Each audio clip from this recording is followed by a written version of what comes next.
লুকোচুরি খেলবে?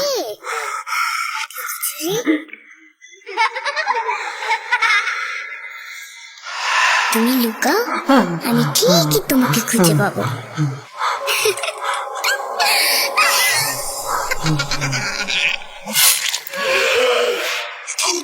Voot.com with Russell.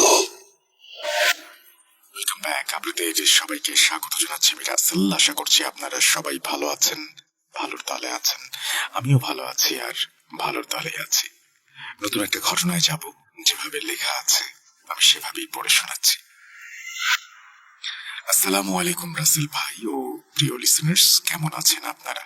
আশা করি মহান আল্লাহ তাআলার অশেষ রহমতে আপনারা সকলে ভালো আছেন, সুস্থ আছেন। আজ আবার আপনাদের মাঝে চলে এলাম নতুন একটি ঘটনা নিয়ে। আমাদের সকলেরই এমন কিছু মানুষের সাথে পরিচয় থাকে যাদের আমরা অন্ধের মতো বিশ্বাস করি, কিন্তু দিন শেষে দেখা যায় সেই বিশ্বাসের মর্যাদা তারা রাখেনি। আজকের ঘটনাটি ঠিক তেমনই একটা বিশ্বাসের চরম অবমাননা এবং এক ভয়ঙ্কর সত্যের মুখোমুখি হওয়ার গল্প। আজকের ঘটনাটি শেয়ার করেছেন আমাদেরই একজন নিয়মিত লিসেনার সুমাইয়া আপু। ওনার জীবনের এক ভয়াবহ অভিজ্ঞতার কথা তিনি আমাদের জানিয়েছেন। ওনার ভাষাতেই আমি ঘটনাটি আপনাদের সামনে তুলে ধরার চেষ্টা করছি।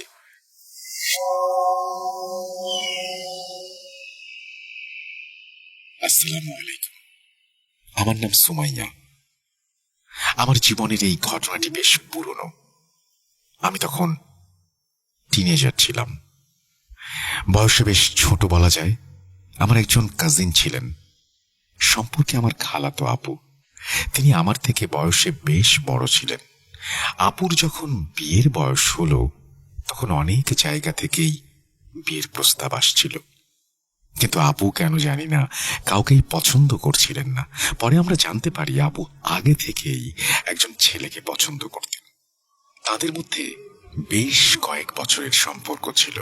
আপু পরিবারের সবাইকে ছেলেটার কথা জানান, কিন্তু আমাদের পরিবারের কেউই এই সম্পর্কটা মেনে নিতে রাজি ছিলেন না।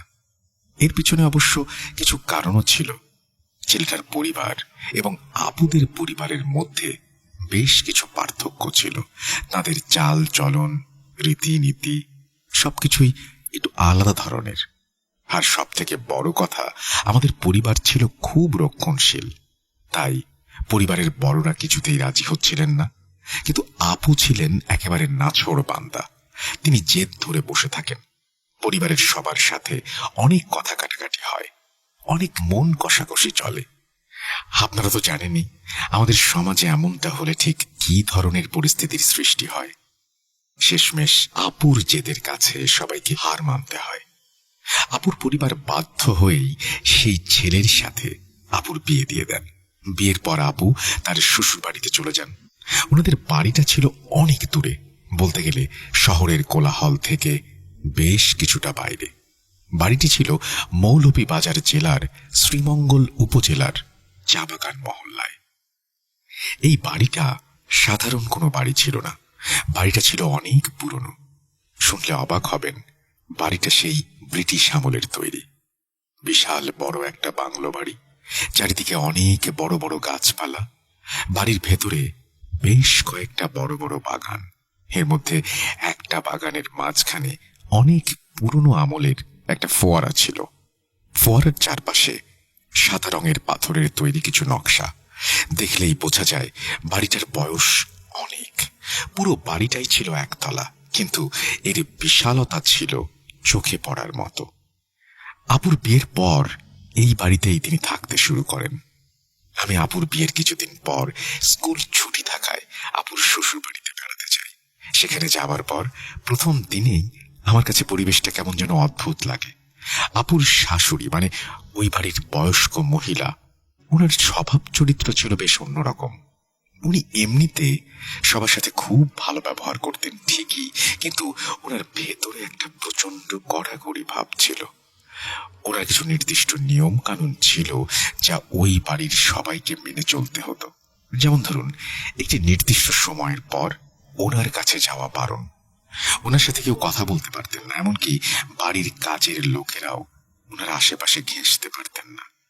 ওই বিশাল বাড়ির এক কোনায় ওনার একটা আলাদা রুম ছিল।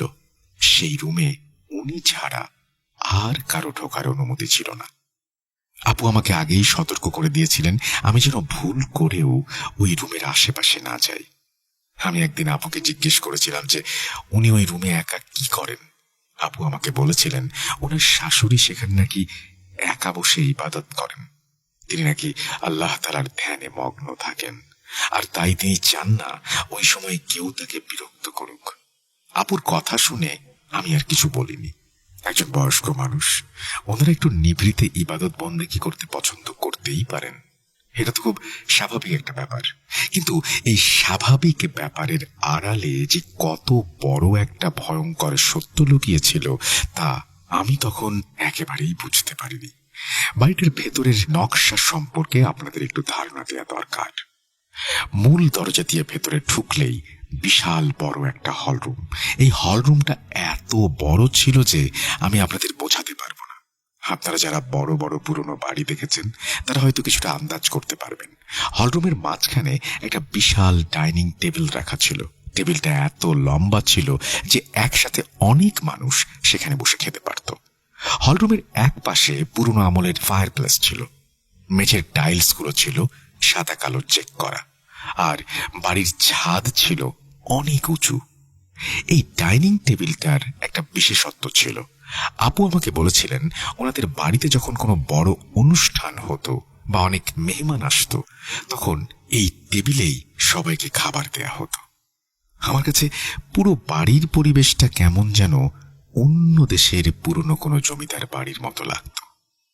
হলরুমের চারপাশ দিয়ে কয়েকটা শোবার ঘর, এক পাশে ছিল রান্নাঘর। রান্নাঘর থেকে বাইরে যাওয়ার জন্য আলাদা একটা রাস্তা। আমি যেদিন ওই বাড়িতে গেলাম প্রথম রাতের কথা, আমি একটা গেস্ট রুমে ঘুমাচ্ছি। আমার রুমের দরজাটা সরাসরি ওই বড় হল রুমের দিকে খুলত। রাত তখন কয়টা বাজে ঠিক মনে নেই, হয়তো 2টা বা 2:30। হঠাৎ আমার ঘুম ভেঙে যায়। আমার কানে প্রচন্ড জোরালো একটা আওয়াজ আসতে থাকে। আমি বিছানায় উঠে বসি, কান পেতে শোনার চেষ্টা করি আওয়াজটা কিসের। আওয়াজটা আসছিল ওই বিশাল হলরুমটা থেকে। মনে হচ্ছিল যেন অনেক মানুষ একসাথে কথা বলছে, হাসাহাসি করছে। চামচ আর প্লেটের টুংটাং শব্দ আসছিল, গ্লাসে পানি ঢালার শব্দ, কাঁটা চামচ দিয়ে খাবার খাবার শব্দ। সব মিলিয়ে মনে হচ্ছিল বাইরে কোনো বিশাল বড় একটা ডিনার পার্টি চলছে। আমি পুরো অবাক। এত রাতে কিসের পার্টি, আর এত মানুষই বা কোথা থেকে এলো? আমি আস্তে আস্তে বিছানা থেকে নামলাম, পা টিপে টিপে দরজার কাছে গেলাম। বুকের ভেতরটা ধুকধুক করছিল। আমি আস্তে করে দরজার নব ঘুরিয়ে দরজাটা সামান্য ফাঁকা করলাম। বাইরে উঁকি দিয়ে যা দেখলাম তাতে আমার চোখ কপালে ওঠার জোগাড়। পুরো হল রুম ঘুটঘুটে অন্ধকার, কোথাও কেউ নেই, একদম পিনপথর নীরবতা। শুধু রাতের বেলা যে হালকা একটা নীলচে আলো থাকে জানালার কাঁচ দিয়ে, সেই আলোটা ভেতরে এসে পড়েছিল। আমি হতবাক হয়ে গেলাম। মাত্র কয়েক সেকেন্ড আগেও আমি স্পষ্ট শুনলাম অনেক মানুষের গলার আওয়াজ, প্লেট চামচের শব্দ। সব গেল কোথায়? আমি কয়েক মিনিট দরজার কাছে দাঁড়িয়ে রইলাম, কিন্তু না, আর কোনো আওয়াজ নেই। আমি ভাবলাম হয়তো আমি ঘুমের ঘোরে কোনো স্বপ্ন দেখছিলাম, অথবা আমার মনের ভুল। এই ভেবে আমি দরজা বন্ধ করে এসে আবার বিছানায় শুয়ে পড়লাম। বেশ কিছুক্ষণ পর আমার ঘুম চলে আসে, কিন্তু একটু পর, হয়তো 1 ঘন্টা বা তার বেশি কিছু সময় পর আমার ঘুম ভেঙে যায়। এবার আওয়াজটা আরো বেশি স্পষ্ট। এবার শুধু প্লেট চামচের শব্দ নয়, মানুষের ফিস ফিস করে কথা বলার শব্দও পাচ্ছিলাম। মনে হচ্ছে অনেক মানুষ একসাথে বসে খুব আস্তে আস্তে নিজেদের মধ্যে আলোচনা করছে, মাঝে মাঝে চাপা হাসির শব্দ আসছে। আমি এবার আর রুমে থাকতে পারলাম না। আমার ভেতরে একটা অদ্ভুত কৌতূহল কাজ করছিল। আমি সোজা দরজা খুলে বাইরে বের হয়ে এলাম। বিশ্বাস করুন, দরজা খোলার সাথে সাথেই সমস্ত আওয়াজ একেবারে বন্ধ হয়ে গেল। পুরো হলরুম খাঁ খাঁ করছে। আমি হলরুমের মাঝখানে গিয়ে দাঁড়ালাম, কান পেতে শোনার চেষ্টা করলাম। কোনো আওয়াজ নেই। আমি চারপাশের ঘরগুলোর দিকে তাকালাম। সব ঘরের দরজা বন্ধ, সবাই গভীর ঘুমে আচ্ছন্ন। আমার বেশ ভয় করতে শুরু করলো। আমি দ্রুত নিজের রুমে এসে দরজা আটকে দেই। সারা রাত আমার চোখের পাতা এক হয়নি। সকাল হলে আমি আর আব্বুকে কিছু বলিনি। ভাবলাম হয়তো নতুন জায়গা, তাই আমার মনের ভুল হচ্ছে। সারাদিন আমরা এদিক সেদিক ঘুরে বেড়ালাম, গল্প করলাম। রাতে ঘুমানোর সময় আমি আবার একা আমার রুমে চলে এলাম। দ্বিতীয় রাতের কথা। আমি বেশ ক্লান্ত ছিলাম, তাই শুতে না শুতেই ঘুমিয়ে পড়ি। কিন্তু ঠিক আগের রাতের মতোই রাত আনুমানিক 3টার দিকে আবার আমার ঘুম ভেঙে যায়। এবারও সেই একই আওয়াজ। এবার আমি আর মনের ভুল বলে উড়িয়ে দিতে পারলাম না। আমি দ্রুত বিছানা থেকে উঠে সোজা আপুর রুমের কাছে চলে গেলাম। আমি আপুর দরজায় নক করলাম। আপু কিছুক্ষণ পরে চোখ মুছতে মুছতে দরজা খুলে বাইরে এলো। আমাকে দেখে বলল, কিরে, এত রাতে তুই এখানে কি করছিস? কি হয়েছে তোর? আমি আপুকে নিচু স্বরে বললাম, আপু, তুই কি কিছু শুনতে পাচ্ছিস? বাইরে এত আওয়াজ কিসের? মনে হচ্ছে ডাইনিং টেবিলে বসে অনেক মানুষ খাবার খাচ্ছে। আপু আমার কথা শুনে একটু হাসলো, তারপর বলল, কি যে আজে বাজে বকিস? কোথায় কিসের আওয়াজ? পুরো বাড়ি তো একদম চুপচাপ, সবাই ঘুমাচ্ছে। তুই হয়তো কোনো খারাপ স্বপ্ন দেখেছিস। গিয়ে শুয়ে পড়। আমি আপুকে অনেকে বোঝানোর চেষ্টা করলাম আমি নিজের কানে শুনেছি, কিন্তু আপু কিছুতেই বিশ্বাস করলো না। উল্টে আমাকে বলল, বাড়ির পেছনে দারোয়ান বা অন্য কেউ নিজের রুমে বসে হয়তো রেডিও বাজাচ্ছে। আমি সেই আওয়াজ শুনে ভয় পেয়েছি। আপুর কথা শুনে আমি একটু দমে গেলাম, কিন্তু আমি জানতাম আমি কি শুনেছি। আমি আপুকে বললাম, ঠিক আছে, তুই আজ আমার কথা বিশ্বাস করছিস না। কাল রাতে তুই আমার রুমে আমার সাথে ঘুমাবি, তখন তুই নিজের কানেই সব শুনতে পাবি। আপু আমার জেদ দেখে রাজি হয়ে গেল। পরের দিন রাতে আপু আমার রুমে এলো। আমরা দুই বোন বিছানায় শুয়ে গল্প করছিলাম। রাত গভীর হলো। ঘড়ির কাঁটা টিক টিক করে এগিয়ে যাচ্ছিল। আমি আর আপু সজাগ ছিলাম। ঠিক যখন রাত 3:45 বাজে, তখন হঠাৎ করে সেই আওয়াজটা শুরু হলো। এবার আপুর চোখ বড় বড় হয়ে গেল। আপু ভয় পেয়ে আমার হাত শক্ত করে চেপে ধরলো। আমাকে ফিসফিস করে বলল, তুই তো ঠিকই বলেছিলি, আমিও শুনতে পাচ্ছি। মনে হচ্ছে বাইরে অনেক মানুষ কথা বলছে আর খাবার খাচ্ছে, কিন্তু এত রাতে এই বাড়িতে কারা আসবে? আমি আর আপু দুজনেই খুব ভয় পেয়ে বিছানা থেকে নামলাম। পা টিপে টিপে দরজার কাছে গেলাম। আমি দরজাটা আস্তে করে খুললাম এবং ঠিক আগের মতোই দরজা খোলার সাথে সাথেই সমস্ত আওয়াজ উধাও হয়ে গেল। পুরো হলরুম ফাঁকা, কোথাও কেউ নেই। আপু এই দৃশ্য দেখে প্রচন্ড ভয় পেয়ে গেল। আপুর মুখ ফ্যাকাশে হয়ে গেল। আমরা সারা রাত আর ঘুমাতে পারলাম না। সকাল হতেই আমি আমার নিজের বাড়িতে ফিরে আসি, কারণ আমার স্কুল খোলার সময় হয়ে গিয়েছিল। আমি চলে আসার সময় আপুকে বলে এসেছিলাম সাবধানে থাকতে। আমি চলে আসার প্রায় 2 বছর পার হলো। এর মাঝে আপুর কোল জুড়ে ছোট্ট সন্তান দেন আল্লাহ, আলহামদুলিল্লাহ। আমি তখন আমাদের বাড়িতেই ছিলাম। হঠাৎ একদিন আপুর গলার আওয়াজ শুনে মনে হচ্ছিল প্রচন্ড কাঁদছে, ভয় কাঁপছে। আমি খুব ঘাবড়ে গিয়ে আপুকে জিজ্ঞেস করলাম, কি হয়েছে? আপু তখন আমাকে যা বলল তা শুনে আমার নিজেরই হাত পা ঠান্ডা হয়ে আসছিল। আপু বলতে শুরু করলো, গতকাল রাতে আমার স্বামী নাইট শিফটে ডিউটি করতে গিয়েছিল। বাড়িতে আমি আর আমার শাশুড়ি ছাড়া কেউ ছিলাম না। শাশুড়ি তো সে সন্ধ্যার পর থেকে নিজের রুম বন্ধ করে বসে আছে। আমি আমার ছোট বাচ্চাকে নিয়ে নিজের রুমে ঘুমাচ্ছিলাম। রাত হয়তো তখন 2:30 কি 3টা বাজে। হঠাৎ আমার রুমের দরজায় কে যেন খুব আস্তে আস্তে নক করতে শুরু করলো।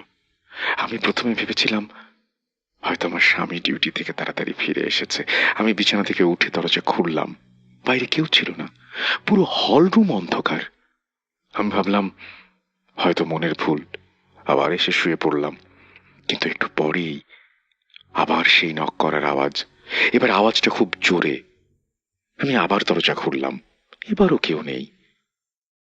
আমার তখন ভয় করতে শুরু করলো। আমি ভাবলাম হয়তো কেউ মেইন দরজায় নক করছে। আমি হলরুম পার হয়ে মেইন দরজার কাছে গেলাম। সেখানে গিয়ে আমি স্পষ্টভাবে শুনতে পেলাম কেউ একজন নিচু স্বরে ভারী গলায় আমার নাম ধরে ডাকছে। আওয়াজটা বাড়ির ভেতরের কারো না, সম্পূর্ণ অপরিচিত একটা গলা। আমি ভয়ে ভয়ে মেইন দরজা একটু ফাঁক করে বাইরে দেখলাম, কিন্তু বাইরে শুধু চা বাগানের গাছপালা আর খুটখুটে অন্ধকার ছাড়া কিছুই ছিল না। আমি দ্রুত দরজা বন্ধ করে দিলাম। আমার তখন মনে পড়ল যে আমাদের বাচ্চাটা রুমে একা। আমি দৌড়ে আমার রুমের দিকে গেলাম। রুমে ঢুকে আমি যা দেখলাম তা দেখার জন্য আমি মোটেও প্রস্তুত ছিলাম না। আমি দেখলাম আমার বাচ্চার দোলনাটা তার জায়গা থেকে বেশ কিছুটা সরে ঘরের মাঝখানে চলে এসেছে, আর সেই দোলনার পাশে একটা লোক দাঁড়িয়ে আছে। লোকটা কোনো সাধারণ মানুষ ছিল না। তার পরনে ছিল কুঁচকুঁচে কালো রঙের বিশাল এক আলখেল্লা, মাথা ভর্তি উস্কো খুস্কো চুল, আর তার গলায় ছিল বড় বড় পাথরের হাড়ের তৈরি বেশ কয়েকটা মালা। লোকটা আমার বাচ্চার দোলনার উপরে ঝুঁকে পড়েছিল। মনে হচ্ছিল সে বাচ্চার মুখের খুব কাছে মুখ নিয়ে কিছু একটা করার চেষ্টা করছে। আমি আর নিজেকে সামনে রাখতে পারলাম না। আমি আমার সর্বশক্তি দিয়ে একটা প্রচন্ড জোরে চিৎকার দিলাম। আমার চিৎকার শুনে লোকটা আমার দিকে একবার তাকালো। তার চোখগুলো ছিল লাল। আমি ভয়ে চিৎকার দিয়ে মেইন দরজার দিকে দৌড় দিলাম আর বাইরের দারোয়ানকে ডাকার জন্য চিৎকার করতে লাগলাম। দারোয়ান আমার চিৎকার শুনে দৌড়ে এলো। আমি তাকে নিয়ে রুমে গেলাম, কিন্তু রুমে ঢুকে দেখি সেখানে সেই আলখেল্লা পরা লোকটা নেই। আমার বাচ্চাটা দোলনায় প্রচন্ড ভয়ে জোরে কাঁদছে। আমি ছুটে গিয়ে বাচ্চাকে কোলে নিলাম। আমি বুঝতে পারছিলাম না লোকটা কোথায় গেল, কারণ রুমে ঢোকা বা যাওয়ার জন্য ওই একটাই দরজা, জানালার গ্রিলগুলো পর্যন্ত বন্ধ। আপুর এই কথাগুলো শোনার পর আমি রীতিমতো কাঁপছিলাম। আপু আমাকে আবারও বলল যে সকালে তার শাশুড়িকে এই ঘটনা জানিয়েছে সে, কিন্তু তার শাশুড়ি উল্টো তাকে অনেক বকাঝকা করেছে। শাশুড়ি বলেছেন আপু নাকি এসব নিজের মন থেকে বানাচ্ছে। এই বাড়িতে তিনি সারা জীবন ধরে আছেন, কখনো এমন কিছু দেখেননি। আপু নাকি বেশি রাতে জাগে এবং উল্টাপাল্টা বই পড়ে, তাই তার মাথায় এসব আজে বাজে চিন্তা ঘোরাফেরা করে। আপুর স্বামী ডিউটি থেকে ফেরার পর আপু তাকেও সব খুলে বলে, কিন্তু তার স্বামীও শাশুড়ির কথায় সায় দেয়। সে আপুকে বলে যে আপুর হয়তো কোনো মানসিক সমস্যা আছে বা সে দুঃস্বপ্ন দেখেছে। আপু তখন একেবারে একা হয়ে যায়। কেউ তার কথা বিশ্বাস করছিল না। আপু আমাকে খুব কান্নাকাটি করে অনুরোধ করলো আমি যেন কয়েকদিনের জন্য তার বাড়িতে যাই।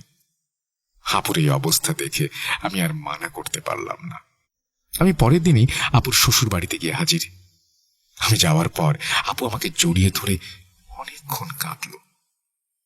আমরা দুই বোন মিলে অনেক কিছু কথা বললাম। আমাদের দুজনের মনে একটা সন্দেহ বারবার উগিয়ে দিচ্ছিল, আপুর শাশুড়ি কেন এত কড়াকড়ি করেন, কেন তিনি আপুর কথা এত রেগে গেলেন, আর ওনার এই বন্ধ রুমের ভেতরে আসলে কি আছে। আমরা সিদ্ধান্ত নিলাম যেভাবেই হোক আমাদের ওই রুমের ভেতরে ঢুকে দেখতে হবে। সুযোগও মিলে গেল খুব তাড়াতাড়ি। একদিন সকালে আপুর শাশুড়ি কোনো একটা বিশেষ কাজে বাড়ির বাইরে গেলেন। আপুর স্বামীও কাজে বেরিয়ে গেছেন। বাড়িতে শুধু আমি আর আপু। এই সুযোগ আমরা হাতছাড়া করতে চাইলাম না। আমরা খুব সন্তর্পণে ওই রুমের দরজার কাছে গেলাম। দরজায় কোনো তালা ছিল না, কিন্তু ভালোভাবে চাপানো ছিল। আমি আর আপু মিলে দরজা ঠেলে ঢুকলাম। আপুর শাশুড়ির রুমের আশেপাশে মাঝে মাঝেই কেমন যেন মরা ইঁদুর বা পচা প্রাণীর একটা উৎকট গন্ধ পাওয়া যেত। আপু কয়েকবার শাশুড়িকে জিজ্ঞেস করেছিল, তিনি সবসময় এড়িয়ে যেতেন। বলতেন হয়তো ছাদের উপরে বা বাগানে কোনো কুকুর বিড়াল কিছু মরেছে। আপু ওটা নিয়ে আর বেশি মাথা ঘামাননি। কিন্তু সেদিন ঘরের ভেতরে পা রাখতেই সেই উৎকট গন্ধ একেবারে ঝাপটা দিয়ে আমাদের নাকে এসে লাগলো। মনে হচ্ছিল অনেক দিন ধরে পচে যাওয়া অসংখ্য মরা প্রাণী একসাথে ওই ঘরের ভেতরে রাখা আছে। ঘরের ভেতরে সব জানালা বন্ধ, চারিদিক খুটখুটে অন্ধকার। আমরা মোবাইল ফোনের ফ্ল্যাশ লাইট জ্বালিয়ে ভেতরের দৃশ্য দেখলাম। বিশ্বাস করুন, সেই দৃশ্য দেখে আমার সারা শরীর কাঁটা দিয়ে উঠল। আমি কোনোদিন ভাবতে পারিনি একজন নামাজি মানুষের ঘরের ভেতর এমন দৃশ্য দেখতে পাব। ঘরের মেঝের চারপাশে অদ্ভুত সব নকশা আঁকা। লাল রঙের কি যেন একটা দাগ দিয়ে এই নকশাগুলো করা। ঘরের এক কোণায় বেশ কয়েকটা মাটির হাঁড়ি রাখা। হাঁড়িগুলোর ভেতর থেকে পুরা ছাই আর হাড়গোড় উঁকি দিচ্ছিল। ঘরের চারদিকে অদ্ভুত ধরনের কিছু তাবিজ ঝোলানো ছিল। সবচেয়ে ভয়ঙ্কর জিনিসটা দেখলাম ঘরের মাঝখানে। সেখানে একটা ছোট কাঠের বাক্স রাখা। আমরা ভয়ে ভয়ে বাক্সটা খুললাম। বাক্সের ভেতর আমরা দেখলাম বেশ কিছু পাখির পালক, রক্তমাখা ছোট ছোট কাপড়ের টুকরো আর মানুষের মাথার একগুচ্ছ চুল। চুলগুলো দেখে মনে হচ্ছিল কোনো চিরুনি থেকে তুলে এনে পাকিয়ে রাখা হয়েছে। আমরা সাথে সাথে বুঝে গেলাম এটা কোনো ইবাদতের ঘর না, এটা হচ্ছে কুফরি আর কালো জাদুর আখড়া। আপুর শাশুড়ি এই ঘরের ভেতরে বসে দিনের পর দিন ভয়ঙ্কর সব কুফরি কাজ করতেন।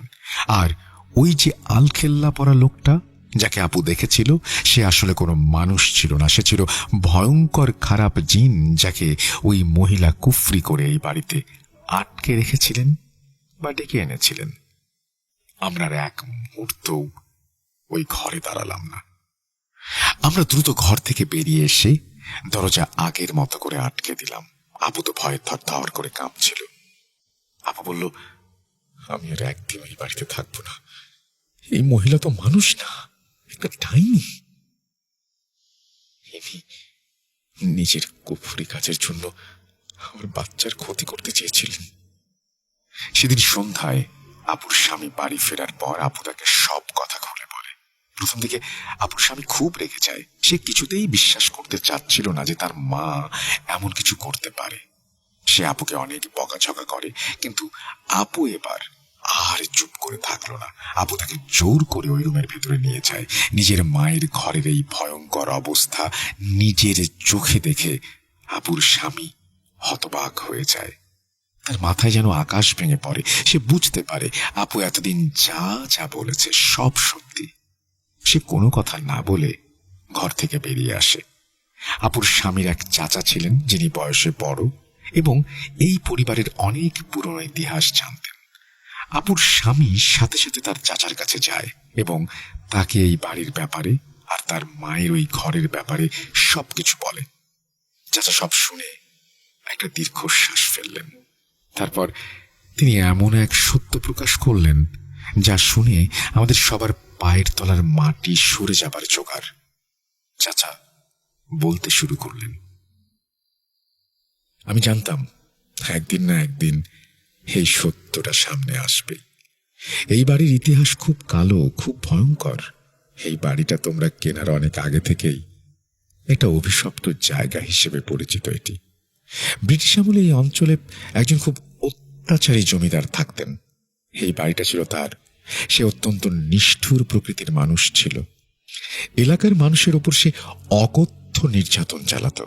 আর অত্যাচারে অতিষ্ঠ হয়ে এলাকার কিছু মানুষ তার বিরুদ্ধে বিদ্রোহ করে। একদিন ওই জমিদার তার বাংলোতে একটা ডিনার পার্টির আয়োজন করেছিল। খুব কাছের 10-15 জন বিশেষ বন্ধু এবং কয়েকজন নির্দিষ্ট ব্রিটিশ কর্মকর্তা ওই পার্টিতে এসেছিলেন। ওই বিশাল হলরুমের ডাইনিং টেবিলে তাদের সবার জন্য দামি দামি খাবারের ব্যবস্থা করা হয়েছিল, কিন্তু জমিদারের শত্রুরা খুব গোপনে ওই খাবারের সাথে এক ভয়ঙ্কর বিষ মিশিয়ে দেয়। সেদিন ওই ডিনার পার্টিতে যারা যারা খাবার খেয়েছিল তারা সবাই বিষক্রিয়ায় ছটফট করতে করতে হলরুমের ভেতরেই মারা যায়। জমিদারের ওই 10 থেকে 15 জন বিশেষ অতিথি ওই রাতে একসাথে খুব কষ্ট পেয়ে মারা গিয়েছিল। যে কোনো জায়গায় যখন একসাথে এতগুলো মানুষ অপঘাতে বা অস্বাভাবিকভাবে মারা যায় তখন সেই জায়গাটা আর পবিত্র থাকে না। তোমরা ভেবো না যে মৃত মানুষগুলোর আত্মাই ওই হলরুমে ঘুরে বেড়ায়, বরং এমন অপবিত্র জায়গায় খারাপ জিন এবং শয়তানি শক্তির আনাগোনা শুরু হয়। ওই জিনরাই মূলত মৃত মানুষগুলোর গলার আওয়াজ নকল করে, তাদের মতো করে হাসে, মানুষকে ভয় দেখায়। এই ঘটনার পর থেকেই এই বাড়িটা অভিশপ্ত হয়ে যায়। অনেকেই রাতের বেলা ওই হলরুম থেকে মানুষের চিৎকার, কান্নাকাটি, প্লেট চামচের আওয়াজ পেত। একটু থামলেন, তারপর আপুর স্বামীর দিকে তাকিয়ে বললেন, তোমার মা সবসময় একটু অন্যরকম ছিলেন। তিনি গোপনে নানা রকম কুফরি বিদ্যা শিখতেন। যখন তোমরা নতুন বাড়ি কেনার কথা ভাবছিলে তখন তোমার মা নিজেই এই বাড়িটা পছন্দ করেছিলেন। অনেক নিষেধ করেছিলাম, কোনো কথা শুনেননি। আসলে তোমার মা জেনে শুনে এই বাড়িটা কিনেছিলেন, কারণ কুফরি কাজ করার জন্য এমন একটা অপবিত্র এবং খারাপ জিন অধ্যুষিত এলাকায় তো দরকার। এই বাড়ির খারাপ জিনগুলোর শক্তিকে কাজে লাগিয়ে তিনি কুফরি বিদ্যা আরো পাকাপোক্তভাবে করতে চেয়েছিলেন। আর ওই যে লোকটার কথা তোমার স্ত্রী বলছে, এইটা এই বাড়ির সবচেয়ে পুরনো আর ভয়ঙ্কর কোনো জিন। তোমার মা নিজের স্বার্থের জন্য ওই জিনকে তোমাদের বাচ্চার কাছে পাঠিয়েছিল। চাচার মুখে ইতিহাস শোনার পর আপুর স্বামী আর এক মুহূর্ত দেরি করেনি। সে বুঝতে পেরেছিল এই বাড়িতে থাকলে তাদের সবার জীবন শেষ হয়ে যাবে, বিশেষ করে তাদের ছোট বাচ্চার অনেক বড় ক্ষতি হয়ে যেতে পারে। সে বাড়িতে ফিরে এসে সাথে সাথে আপুকে নিয়ে বাড়ি থেকে বের হয়ে যাওয়ার সিদ্ধান্ত নেয়। আপুর শাশুড়ি অনেক বাধা দেওয়ার চেষ্টা করেছিলেন, তিনি অনেক চিল্লাপাল্লা করেছিলেন, কিন্তু আপুর স্বামী ওনার কোনো কথাই শোনেননি। সে আপুকে আর বাচ্চাকে নিয়ে ওই রাতেই বাড়ি থেকে বের হয়ে একটা ভাড়া বাড়িতে গিয়ে ওঠে। এরপর আপু আর কোনো দিন ওই অভিশপ্ত বাড়িতে ফিরে যায়নি। আপুর শাশুড়ি ওই বাড়িতেই থেকে যান। ওনার পরিণতি শেষ পর্যন্ত কি হয়েছিল তা আমি আর জানতে পারিনি, কারণ আপুরা ওই এলাকার সাথে আর কোনো যোগাযোগ রাখেনি। আজ এতগুলো বছর পর এই ঘটনাটা মনে পড়লে আমার গা শিউরে ওঠে। আমি মাঝে মাঝেই ভাবি, ওই রাতে আমি আর আপু হলরুমের দিকে যদি না যেতাম, অথবা আপু যদি সময় মতো বাচ্চার কাছে না পৌঁছাতো, তাহলে হয়তো আপুর বাচ্চাটা আর বেঁচে থাকতো না। আল্লাহ তাআলার অশেষ রহমত, আমাদেরকে এই ভয়ঙ্কর বিপদের হাত থেকে তিনি রক্ষা করেছেন। এই ছিল আমাদের জীবনে দেখা সব থেকে ভয়ঙ্কর অভিজ্ঞতা। আপনাদের যদি ঘটনাটি ভালো লাগে, আমি নিজেকে ধন্য মনে করি। প্রিয় লিসেনার্স, এই ছিল আজকের ঘটনা। সংগ্রহ করেছেন এই ঘটনাটি সিফাত আলম। আশা করছি আপনাদের ভালো লেগেছে। যদি ভালো লাগে অবশ্যই আমাদের জানাবেন, কমেন্ট সেকশনে লিখবেন, আশা করি।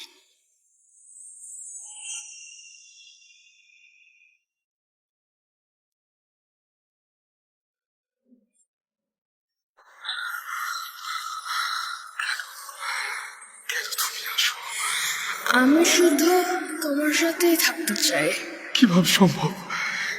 মৃতদের এই পৃথিবীতে থাকতে নেই।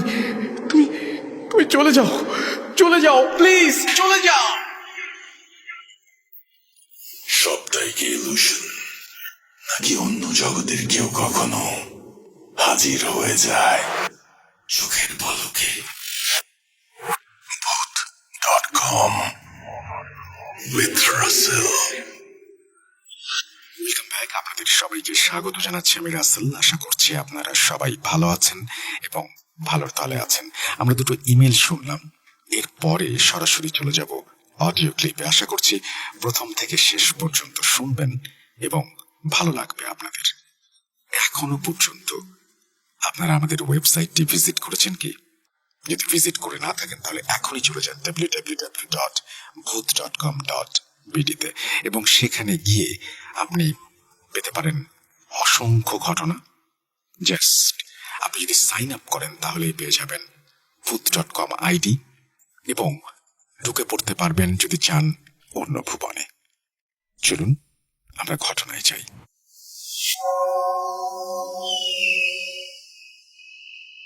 আসসালামু আলাইকুম রাসেল ভাই, কেমন আছেন?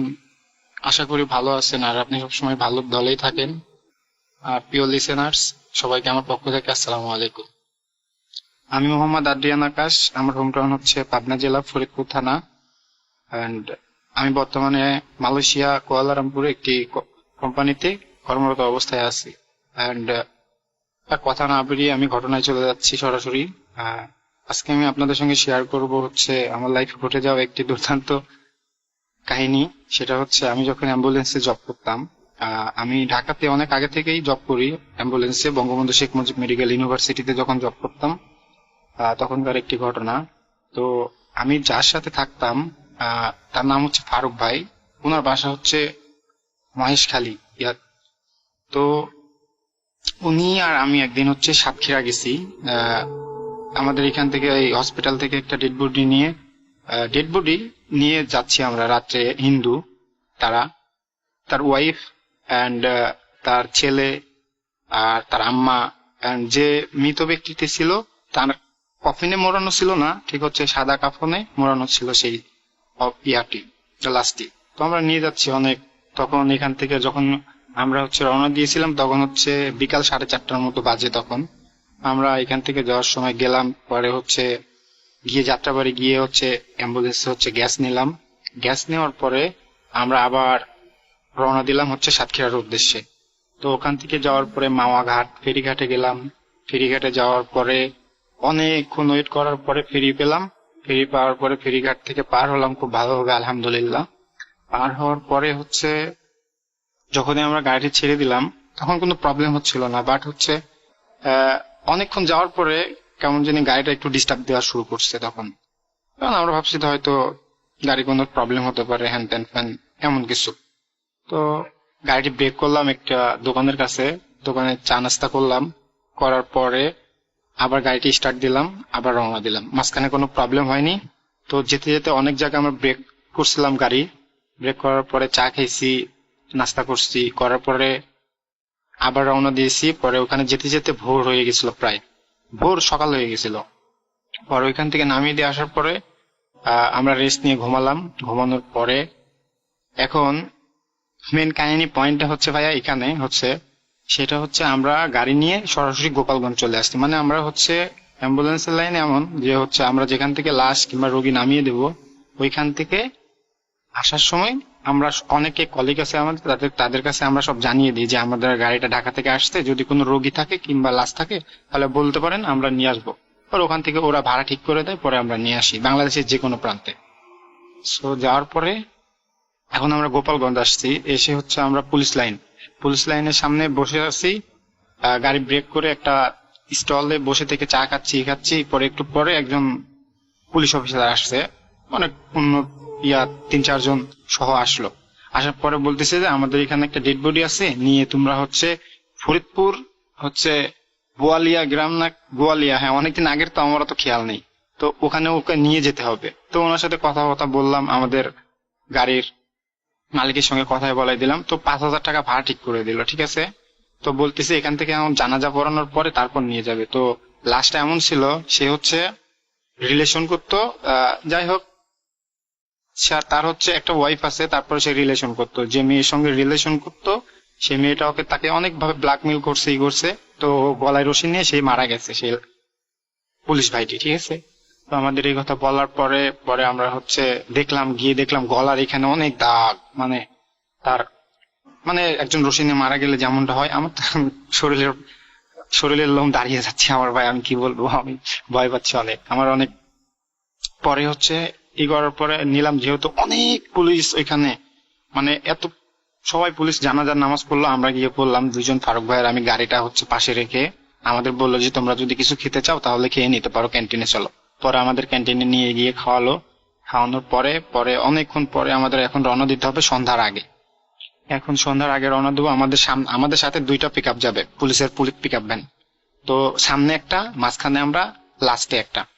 এখন আমাদের এই কথা বলার পরে পুলিশের স্টার্ট করলাম, গাড়ি স্টার্ট করার পরে আমি তো বাম পাশে বসে আছি। এখন আমাদের গাড়ির মধ্যে 2 জন, খালি জাস্ট 2 জন আছে, সেটা হচ্ছে যে মারা গেছে তার 2টা ভাই। অনেক কান্নাকাটি করতেছে, খারাপ তো লাগবে মারা গেলে মানুষ। আর আমাদের এগুলা কিছু মনে হয় না এখন, ঠিক আছে, অভ্যাস হয়ে গেছিল সবকিছু। তারপরে এটা জাতি করার পরে রওনা দিলাম। তখন হচ্ছে রওনা দেওয়ার পরে বিশ্বাস করেন রাসেল ভাই, রাস্তায় মাঝখানে যে এইরকম হতো একটা, মানে কোনো কিছু সামিল হতে হবে আমরা কখনো কল্পনাতেও মানে ভাবতে পারি নাই। গাড়ির স্পিড, মানে পুলিশের পিক আপ অনেক স্পিড আছে, কিন্তু আমাদের ফারুক ভাই মানে ফুল স্পিডই পিক আপ পাড়া দিচ্ছে, মানে গাড়ি 50-এর উপরে কোনো স্পিডই উঠে না, মনে হচ্ছে গাড়ি পিছন থেকে কেমন কেনে যেন টেনে ধরছে, ঠিক আছে, এমন কিছু মনে হয়। তারপরে আমি হচ্ছে আবার ফারুক ভাই আবার বুঝতে দিতেছে না, কিন্তু আমি তো বুঝি, অনেকদিন ডিউটি করছি যেহেতু, এখন বুঝি কি গাড়ি ভাগে না কেন। পরে হচ্ছে গাড়ি ব্রেক করলাম, ব্রেক করার পরে চা নাস্তা করলাম আবার, যেহেতু আমরা 2 দিন লং জার্নিয়ে আসি, শরীরে টায়ার্ড অনেক। পরে এটা করার পরে আমরা আবার গাড়ি স্টার্ট দিলাম। পরে অনেকক্ষণ যাওয়ার পরে প্রায় 1 ঘন্টার মতো পিছে যে গাড়িটা ছিল সেই গাড়িটা হচ্ছে ওরা চলে গেল, ওরা আমাদের বিদায় দিয়ে বললো যে আচ্ছা ঠিক আছে, সামনে যে গাড়িটা আছে আপনারা সামনে যাবেন, আর এই বড় পিক আপ ভ্যানটা ওটা হচ্ছে আপনাদের পিছে পিছে যাবে, আর আপনারা সামনে যাবেন। আচ্ছা গেলাম। এখন পুলিশ ওই গাড়ি থেকে কল দিয়ে বলে যে আপনারা কই, আমাদের বলে পিছন থেকে খুঁজেই পায় না সে। আমি বলছি কেন খুঁজে পাই না? পরে আমি তাকিয়ে দেখি পুলিশের গাড়ি পিছনে নেই। পরে আমরা অনেকক্ষণ যাওয়ার পর আবার ব্রেক করলাম, অনেক ফাঁকা রাস্তা সব, আমার তো 2 জনাই একটু ভয় পেয়েছিলাম হচ্ছে, সেই অবস্থাতে এখন আমরা কি করা উচিত। পরে আমরা ব্রেক করলাম, আর যে মারা গেছিল লাস্টটা তার ভাইকে বললাম যে ভাইয়া একটু কল দেন, আপনাদের যে পুলিশের পিক আপটা আছে। এখন কি হয়েছে, রাস্তা ভুল করে আমরা অন্য রাস্তায় চলে আসছি, আর পুলিশের যে ভ্যানটা ছিল ওটা সোজা রাস্তা চলে গেছে, আর আমরা অন্য রাস্তায় চলে আসছি। এখন রাস্তা আমরা খুঁজে পাচ্ছি না হঠাৎ করে। পরে তাড়াতাড়ি করে দেখি যে চারোদিকে শুধু পানি আর পানি, মাঝখানে আমরা। এখন এত চিপা রাস্তা, গাড়িটা যে ব্যাগে নিয়ে আসবেন এইরকম তো কোনো পরিস্থিতিই নেই আপনার, মানে আপনার সোজাই যেতে হবে, ব্যাক করার মতো কোনো সিস্টেম নেই গাড়িটা। এখন আপনি যদি ব্যাগে আসতে চান তাহলে হাইএক্স গাড়ি ব্যাগে নিয়ে আসতে হলে আপনার মোড় ঘুরতে হবে, এরকম মতো কোনো পরিস্থিতি নেই, এবং ঘোরানোর মতো কোনো পরিস্থিতি, আর যেতে হলে অনেক দূর যাওয়া যাবে। কিন্তু আমার রাত্রে তো দেখা যাচ্ছে, জ্যোৎস্নার আলো ছিল অনেক, চারোদিকে শুধু পানি আর পানি, আর মাঝখানে ছোট একটা সিঙ্গেল রাস্তা। মানে আপনি যে গাড়িটা ঢুকিয়েছেন একটা সাইকেল যে যাবে এরকম মতো পরিস্থিতি আছে, কিন্তু ভ্যান গাড়ি যাওয়ার মতো কোনো পরিস্থিতি নেই। পরে সেই অবস্থাতেই আমরা অনেক দূর যাওয়ার পরে, প্রায় 7-8 কিলোমিটার যাওয়ার পরে একটা মোড় পেলাম। তো মোড়ের ওইখানে গিয়ে গাড়ি ব্রেক করলাম। এখন আমি জিপিএস সিগন্যালে হচ্ছে আমার লোকেশন ট্র্যাক করছি, হচ্ছে এখন কোনো নেটওয়ার্কই নেই ফোনে, আমাদের কারোর ফোনে কোনো নেটওয়ার্ক নেই। এখন আমরা এই যে জিনিসটা নিয়ে আমাদের তো মাথা ঘুরতেছে কি, কারো ফোনে কোনো নেটওয়ার্ক নেই। পরে কারো ঘরে একটা ফোন ছিল বাটন ফোন, ওই ফোনে দেখি 1 দাগ নেটওয়ার্ক, একবার যায় একবার আসে, কিন্তু আমাদের কারো ফোনে কোনো নেটওয়ার্ক নেই তখন। এই অবস্থাতে আমি কি করব? পরে যাই হোক যেভাবে হোক আবার ব্যাগে আসলাম। ব্যাগে আসার পরে আসলে আমার অনেক ভয় করতেছে, কথাটা বলতেছে আমার অনেক মনে পড়তেছে সেই কথাটা, সেই পরিস্থিতির সময় যার সঙ্গে ঘটে সেই বোঝে। যাই হোক পরে আসলাম, আসার পরে আমরা প্রায় 1-1.5 ঘন্টা ঘোরানোর পরে পুলিশের সঙ্গে যোগাযোগ করতে পারছি। পরে বলছে এইখানে আসো, ওরা লোকেশন দিয়ে দিয়েছে হোয়াটসঅ্যাপে। পরে লোকেশন অনুযায়ী গেলাম, পরে দেখি যে ওনারা দাঁড়িয়ে আছে এখানে। পরে গেলাম একসঙ্গে, যাওয়ার পরে ওনাদের বাড়ির আগে, মানে বাড়ির প্রায় 20 কিলো মতো আগে যাওয়ার পরে গাড়ি অটোমেটিকলি গাড়ি স্টপ হয়ে গেল, অন্ধকারে আমাদের। পরে আবার ফোন দিলাম যে আমাদের গাড়ি বন্ধ হয়ে গেছে, কি হয়েছে দেখেন তো। পরে হচ্ছে অত রাত্রে তো কোনো ইঞ্জিনিয়ার কিংবা মিস্ত্রি কোথাও পাওয়া যাবে না গ্রাম অঞ্চলে। তো পুলিশ পরে ওইখান থেকে পুলিশের ভ্যান থেকে 2টা পুলিশ, সিনিয়র পুলিশ আসলো, কনস্টেবল এসে হচ্ছে আমাদের বলতেছে যে তোমাদের গাড়ির সামনে হচ্ছে বনেট আছে, বনেট খুলো। পরে আমাকে বললো যে তুমি নামো, তুমি নেমে গিয়ে দেখো কি হয়েছে। এখন যেয়ে দেখি যে আমরা কিন্তু আমাকে অল টাইম কিন্তু গাড়ি অল টাইম স্ট্রং রাখি, যেয়ে দেখি যে রেগুলেটরে কোনো পানি নেই। কিরে পানি নেই কেন? আমি তো আমার সাথে সাতক্ষীরা থেকে পানি লোড দিয়ে নিছি, পানি নেই। হঠাৎ করে ধোঁয়া বেরোনো শুরু হয়ে গেছে গাড়ি দিয়ে। কারণ এই পরিস্থিতিতে এখন আমি তো ডরাই গেছি গাড়ি, এখন তো তাহলে আমার দোষ হবে, আমাকে অনেক বকাবাজি করবে, তুই চেক করস না, এটা করস না, এটা করস না, এই কথা বলবে। যাই হোক, সে গেল। যাওয়ার পর অনেকক্ষণ পর ইঞ্জিন একটু ঠান্ডা ঠান্ডা ভাব, তখন হচ্ছে গাড়িটা আবার স্টার্ট দিলাম। স্টার্ট দেওয়ার পরে ফারুক ভাই চালাচ্ছে।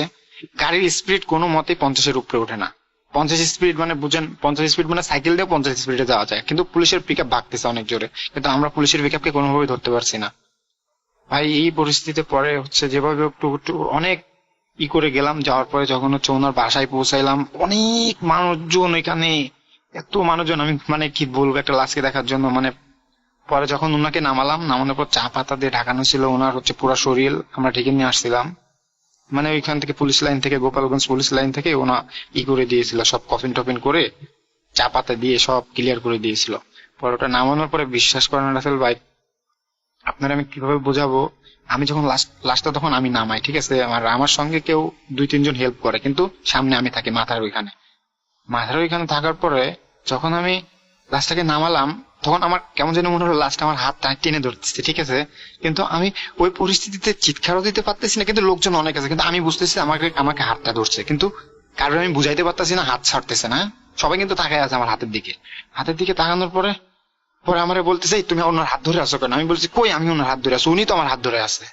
পরে আমারে একজন ধাক্কা দিছে, পরে আমি হাট করে মানে হয়ে গেছি। হওয়ার পরে এখান থেকে চলে এসে ফারুক ভাই আমার শরীর অনেক টায়ার্ড, ঠিক আছে, আমার ভালো লাগতেছে না, আমি ঘুমাবো, শরীর অনেক টায়ার্ড হয়ে গেছে। পরে ফারুক ভাই বলছে যে আচ্ছা ঠিক আছে এখান থেকে বের হয়ে নেই। পরে আবার কি করলাম, আমরা ওইখান থেকে না এসে সকাল পর্যন্ত ওইখানেই ছিলাম আমরা। থাকার পরে চলে আসলাম, ওরা পরে একটা দোকানে এসে নাস্তা করলাম, হোটেলে এসে নাস্তা করার পরে আবার ব্যাক করে ঢাকায় আসলাম ভাইয়া। আর ঢাকায় আসার পরে আমি অনেকদিন অসুস্থ ছিলাম, আর অনেক শুকায় গেছিলাম, আমার চোখ, আমার পুরো শরীর একদম শুকায়, একদম অনেক হয়ে গেছিল। পরে আসার পর অনেক ডক্টর, পরে কবিরাজ দেখানোর পরে আমার তাবিজ দিয়ে দিয়েছিল। পরে এখন ইনশাআল্লাহ অনেক ভালো ছিলাম তখন।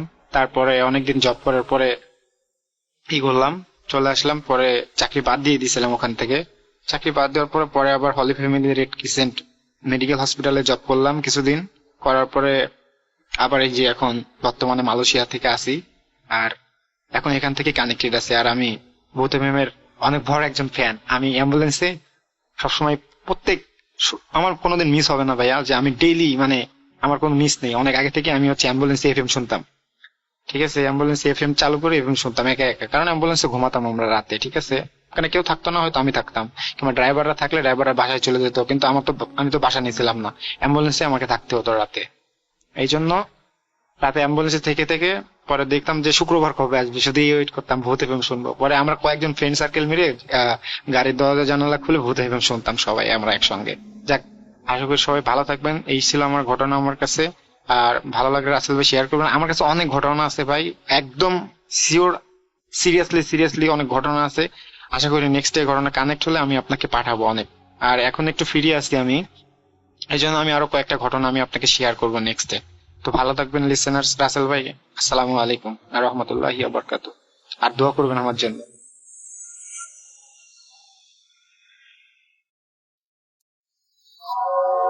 আবারও রাতের আধারে ভয়ের রাজ্য ফুঁড়ে ফিরেছি সেই পুরনো সুরে।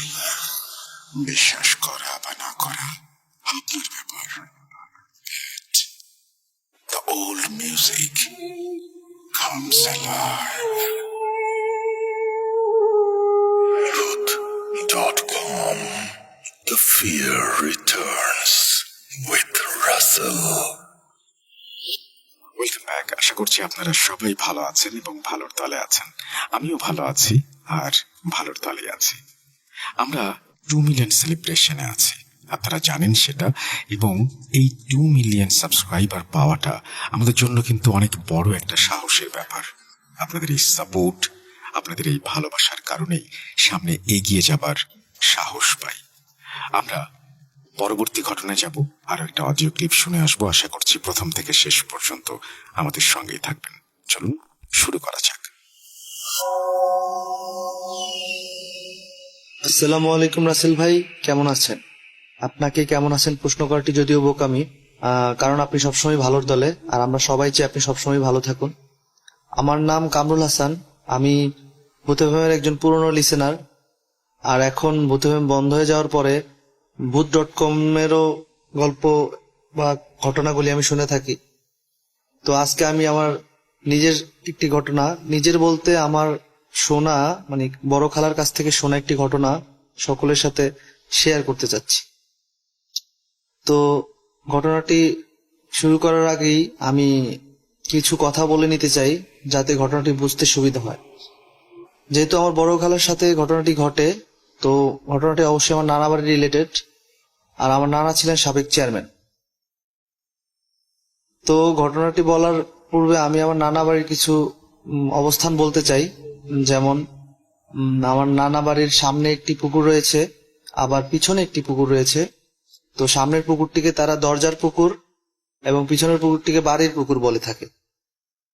তো আমার বড় খালা ছিলেন আমার নানা বাড়ির সকলের মধ্যে বড়, এবং সবাই তাকে খুব সম্মান করে। তো সরাসরি ঘটনায় চলে যাই। গ্রামে সাধারণত 60-65 সালের দিকে বা তারপরে 80 দশকে 70 দশকে মেয়েরা 8-10 বছর হলেই তাদেরকে বড় মনে করা হতো, যে তারা বড় হয়ে গেছে। তো তখন তারা যদি দিনের বেলা গোসল করে তখন সেটাকে খারাপ বলা হতো। তো আমার বড় খালা স্বভাবতই সবসময় ফজরের আজানের আগ মুহূর্তে বা ফজরের আজানের পরপরই গোসল করে আসতেন পুকুর থেকে, যাতে সমস্যাগুলি বা কথাগুলি না হয় এজন্য।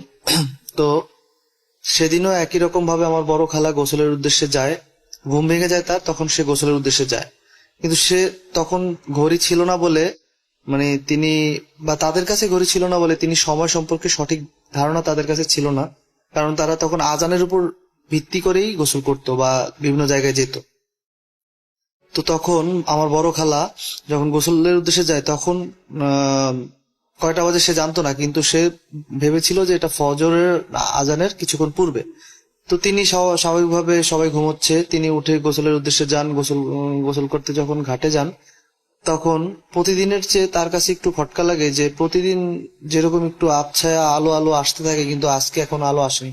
তারপরেও তিনি ভাবেন হয়তো যে চলে আসবে হয়তো, এই জন্য তিনি গোসল করতে যান, পুকুরে নামেন গোসলের উদ্দেশ্যে। কিন্তু হঠাৎ তিনি লক্ষ্য করেন যে তাদের পুকুরের অপোজিটে বাঁশঝাড় ছিল এবং বিভিন্ন গাছপালা ছিল, অনেক পুরনো বাড়ি। তো সেগুলি হঠাৎ বাতাসে ঝড়ের মতো নড়তেছে। তো আমার খালা সেদিকে খেয়াল করে ভাবে যে হয়তো ঝড় আসছে, তাই তাড়াতাড়ি গোসল করে সে চলে যাবে। কিন্তু হঠাৎই তিনি লক্ষ্য করেন যে শুধুমাত্র পুকুরের অপোজিট পাশেই ঝড় হচ্ছে, কিন্তু অন্য কোথাও আর ঝড় হচ্ছে না। তো তিনি পুরনো মানুষ চিন্তা করলেন যে হয়তো ওই পাশে হচ্ছে, এই পাশে বাতাসটা ঠিক মতো আসছে না, তাই তিনি সাঁতার কেটে রাস্তার অপোজিট পাশে যান। তো যাওয়ার পর তিনি লক্ষ্য করেন যে তার গায়ে বাতাস লাগতেছে না, কিন্তু বাতাস হচ্ছে। তো তারপর তিনি কিছুটা ভয় পান। ভয় পাওয়ার পরে তিনি আবার সাঁতরিয়ে এই পাশে চলে আসার চেষ্টা করেন, কিন্তু তার মনে হচ্ছিল যে কোনো একটা অদৃশ্য শক্তি তাকে ওই পাশ থেকে আটকে রেখেছে, কিন্তু সে আসতে পারতেছে না। তখন আমার বড় খালা অনেক দোয়া দরুদ জানতো, ছোট বয়সেও থেকেই তাদেরকে আরবি লাইনে শিক্ষা দেওয়া হচ্ছিল। তো তিনি অনেক দোয়া দরুদ পড়তেছিলেন, অনেক চিৎকার করার চেষ্টা করতেছিলেন, কিন্তু কোনো শব্দ তার মুখ থেকে বের হচ্ছিল না। তো তারপর তিনি অনেক কষ্টে অনেক চেষ্টা করে সাঁতরিয়ে পাশে আসেন, কিন্তু এখন তিনি উপরে উঠতে পারতেছেন না, পুকুর থেকে পুকুরের পাড়ে উঠতে পারতেছেন না। মনে হচ্ছিল যে কেউ তাকে নিচ থেকে আটকে রাখছে। তারপর তিনি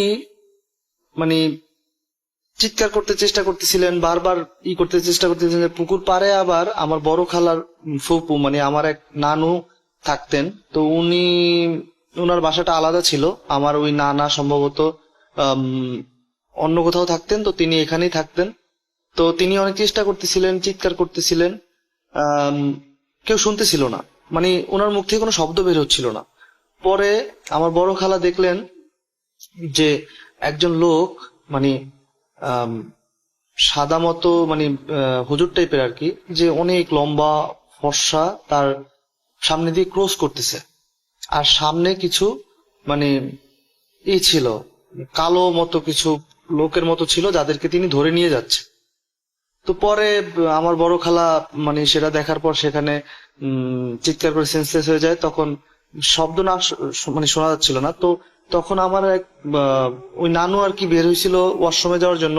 তো তখন তিনি দেখেন যে পুকুর ঘাটে মানে ঘাটের দিকেই আর কি কেউ একজন পড়ে আছে, মানে পানির অর্ধেক পানির ভিতরে অর্ধেক পাড়ের দিকে আর কি।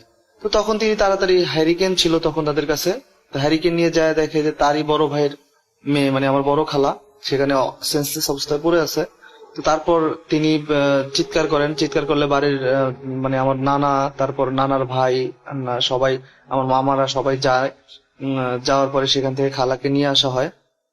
নিয়ে আসার পরে খালার অনেক পরে আর কি 3-4 ঘন্টা পরে খালার জ্ঞান ফিরে। কিন্তু খালা তখন মানে আবল তাবল বলতে থাকে। আবল তাবল বলতে থাকলে তখন মানে এটাকে আমার নানা ভাই এই করে যে হয়তো সে রাত্রেবেলা গোসল করতে গেছে, আগে আগে চলে গেছে, তাই জন্য হয়তো ভুল দেখছে। আর বলে রাখা ভালো যে আমার খালা কিন্তু সেদিন ফজরের আজানের সময় না, বরং মানে মধ্যরাত্র 1টা-2টার দিকেই তখন চলে গেছিল, কারণ তার ঘুম ভাঙছিল। সে ভাবছিল যে ফজরের আজান দিবে কিছুক্ষণ পরে, সেইভাবে চলে গেছিল।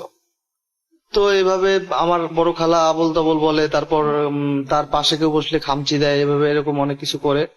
তো তখন আমার মানে বেশ কিছুদিন যায়, আমার বড় খালা সুস্থই হচ্ছে না। তখন আমার নানু তার এক মানে ভাই আছে যে আবার মানে হুজুর আর কি, হুজুর বলতে উনি মসজিদের ইমামতি করতেন, আবার হচ্ছে যে মানে এই সমস্ত কাজও করতেন, তবে কুফরি কালামের সাহায্যে নয়, মানে আল্লাহর কালাম মানে কোরআন শরীফের সাহায্যেই কাজগুলি করতেন। তো তাকে খবর দেন, এমনিতেই দাওয়াত দেন। দাওয়াত দেওয়ার পরে তিনি আসেন বাসায়, আমার নানার বাসায় আসেন। তো আসার পরে তিনি বিভিন্ন মানে কথা বলতে বলতে তখন আমার বড় খালার কথা বলা হয় যে তোমার ভাগ্নি এরকম করতেছে, এখন এটা তুমি একটু দেখো। তো আমার ওই নানা ভাই যখন বাসায় ঢুকছিল তখনই আমার নানা ভাইকে বলছিল যে দুলা ভাই, এরকম আমি কিছু একটা আভাস পাচ্ছি যে কোন একটা কিছু আপনার বাসায় আছে। তখন আমার নানা ভাই এটাকে মানে গ্রাহ্য করে না। তিনি বলেন যে আল্লাহ পাক জিন আর দিছেন, তো জিন আমার বাড়িতে কেন আসবে, এরকম কিছু একটা করে। তো তারপর আমার ওই নানা ভাইকে মানে আমার নানুর ভাইকে অনেক রিকোয়েস্ট করার পরে উনি বলে যে আচ্ছা ঠিক আছে আমি দেখবো। তো একটা নামাজ আছে যেটা রাত্রেবেলা পড়া হয়, তো ওইটা নামটা আমার মানে সঠিকভাবে মনে নেই। ওই নামাজটা পড়ে আমার ওই নানা ভাই মানে আমার নানুর ভাই দেখেন যে আমার বড় খালাকে কুফরি করা হয়েছিল। তো এই কারণেই উনি মানে রাত্রেবেলা উঠে গেছে, যাওয়ার পরে মানে গভীর রাত্রি তার ঘুম ভেঙে যায় এবং সে পুকুরে যায়। পুকুরে যাওয়ার সময় ই করে যায়, তো তাকে মেরে ফেলতে চাইছিল, কারণ আমার নানার সাথে শত্রুতা করেই কুফরিটা করা হয়েছিল। এটা আজকে আমার মানে নানুকে বলে। আমার নানুকে বলার পর নানু জিজ্ঞেস করে যে কে করছে এটা। পরে বলছে যে এগুলি জানার দরকার নেই আপা, আপনি ওর মানে সুস্থতা হওয়ার জন্য চেষ্টা করি আমরা, সেটাই ভালো। তারপর উনি বিভিন্ন দোয়া দুরুদ পরে আমার নানার বাসাটাকে বন্ধ করার চেষ্টা করেন, কিন্তু অনেক চেষ্টা করেও তিনি পারেন না। পরবর্তী তিনি বলেন যে আচ্ছা ঠিক আছে, এটা সম্পর্কে আমি ভালোভাবে জেনে কিভাবে করা যায় সেটা আমি দেখব।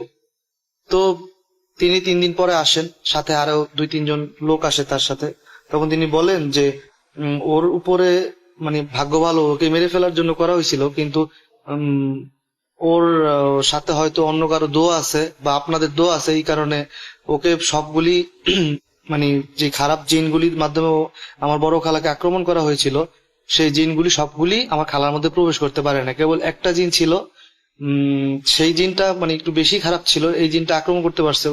ওই যে আমার বড় খালা যে দেখছিল যে একটা সাদা মতো লোক কিছু কালো ধরে নিয়ে যেতেছে, তো সেটাই আর কি ভালো জিনটা ওই খারাপ জিনগুলোকে ধরে নিয়ে যেতেছিল, কিন্তু একটাকে নিতে পারেন, ওই একটাই আমার খালার উপর ভর করে বা তাকে মেরে ফেলতে চায়, চেষ্টা করতেছিল না।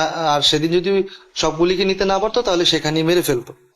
তো আমার ওই নানা ভাই মানে আমার নানুর ভাই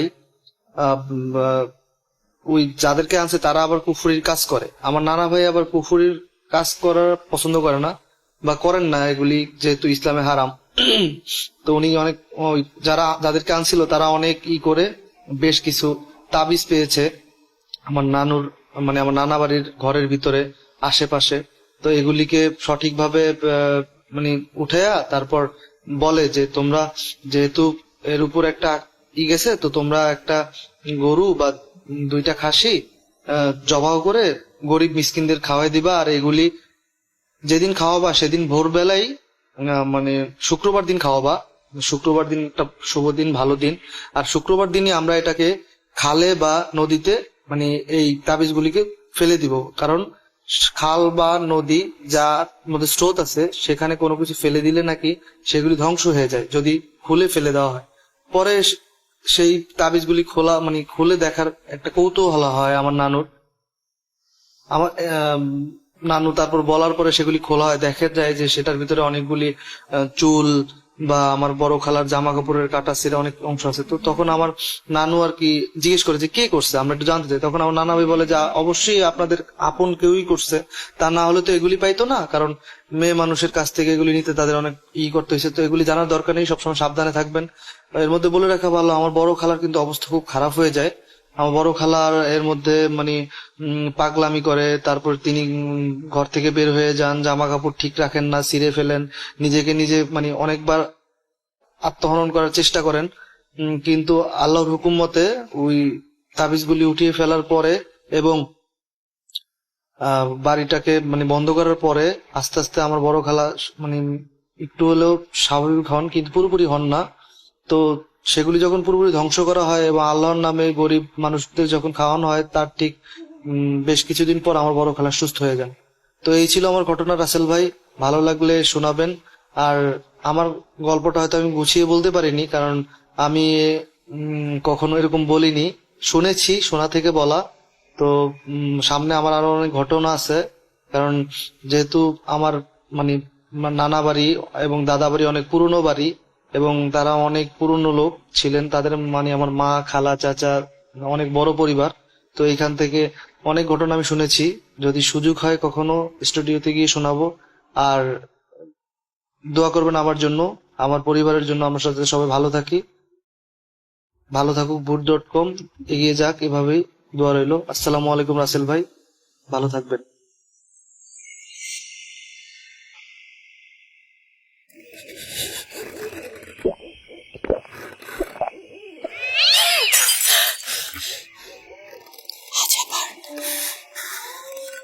শুনতে পাচ্ছেন শব্দটা? আমার আয়নার ভেতরে রোজ এভাবেই আসে।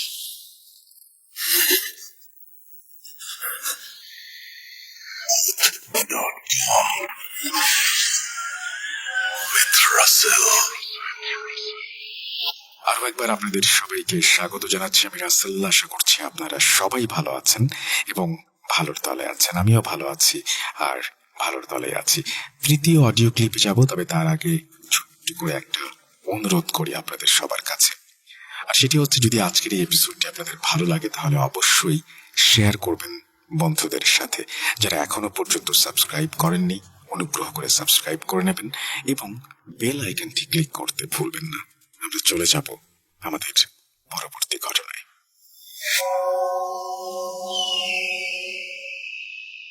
আসসালামু আলাইকুম রাসেল ভাই এবং প্রিয় শ্রোতা বন্ধুরা, আশা করি সকলে ভালো আছেন এবং সুস্থ আছেন।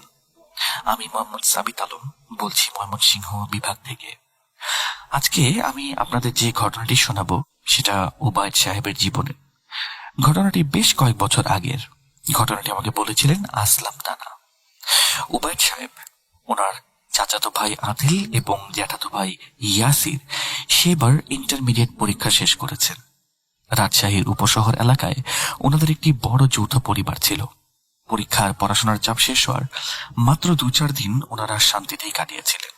এরপর ওনাদের ফুপু এক সুসংবাদ এবং এক দুঃসংবাদ নিয়ে হাজির হলেন।